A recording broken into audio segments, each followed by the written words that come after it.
How to use Pinterest live wallpaper on iPhone. Hello everyone, welcome back to our channel, and in this video I'm going to show you how you will be able to use Pinterest live wallpaper on iPhone. So first of all, just simply open the Pinterest account.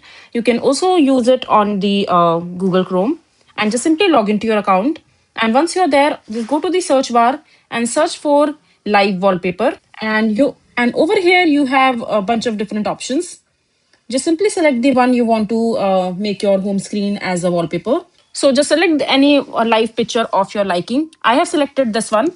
Now just simply scroll down and click on the three dot icon from the live wallpaper itself. And over here you will have the option to download the image. Just simply download the image from here and save it in your files or in your gallery, wherever you want to. And after that, just simply open the settings and scroll down and come to the wallpaper section and click on add new wallpaper.